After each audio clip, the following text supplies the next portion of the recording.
Well, thank you, Chair Cantwell, and of course, Ranking Member Cruz, for holding this very important hearing here today. And so, Mr. Nolen, I want to just dive right into the FAA certification workforce, if you will, because a 2015 audit by the Department of Transportation's Inspector General found that the FAA lacked a comprehensive process for determining aircraft certification staffing needs.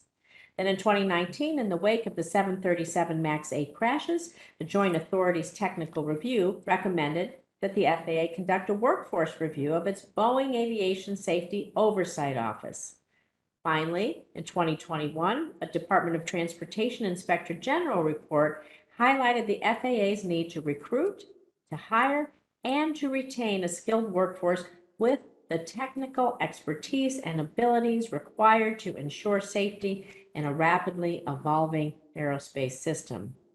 And so to address this, the Aircraft Certification Safety and Accountability Act does direct the FAA to review its certification workforce to determine whether the agency has the expertise and capability to both assess the safety implications of new technologies and procedures that are used by aircraft designers and their manufacturers, and also oversee the adoption of these.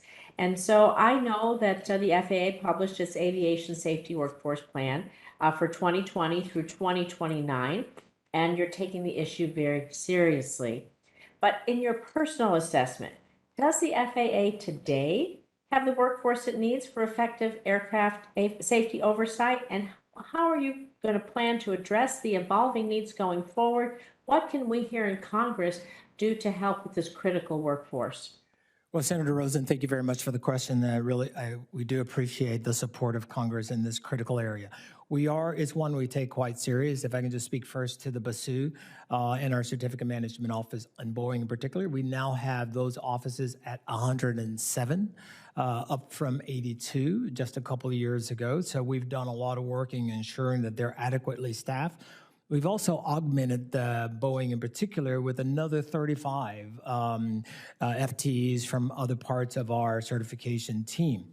We are working to the point on ensuring that going forward that we do have those requisite skill sets among our inspectors. We have a robust workforce planning and training division. Our report will be made public here in the not too distant future, within a matter of weeks. But it's one we'll continue to work at because the industry continues to evolve, and we want to make sure that we're keeping pace with it. So it is a top priority for us. We're working with outside consultants on it as well, but we'd love to work with you on that to make sure that there's nothing that we've missed in that regard. Yeah, I think we probably need to update it and keep it rolling as technologies keep improving. But I want to continue on this workforce training issue because the 2020 GAO study found the FAA only infrequently examined gaps in critical competencies among its safety inspectors and engineers.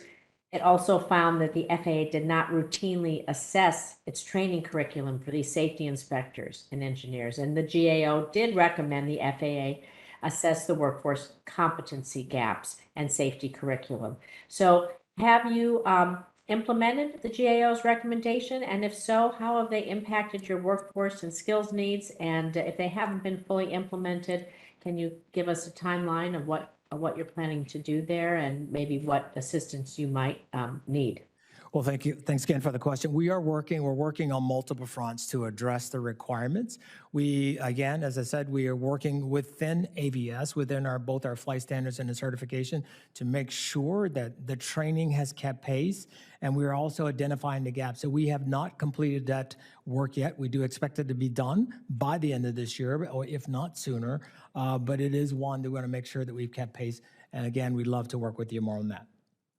Thank you. And will that include building a curriculum covering current new aircraft technologies, human factors, project management, these kinds of resources for continuing education and training that our inspectors, engineers, and other employees need? Yes. Will that be part of the plan we can look forward to?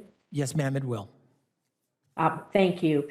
And I just want to, well, I have 20 seconds left, so I'll ask this for the record. I want to ask how the FAA is tracking and measuring progress towards streamlining aircraft certification and flight standard functions, but with a few seconds left, I know there's folks behind me. I will submit those for the record.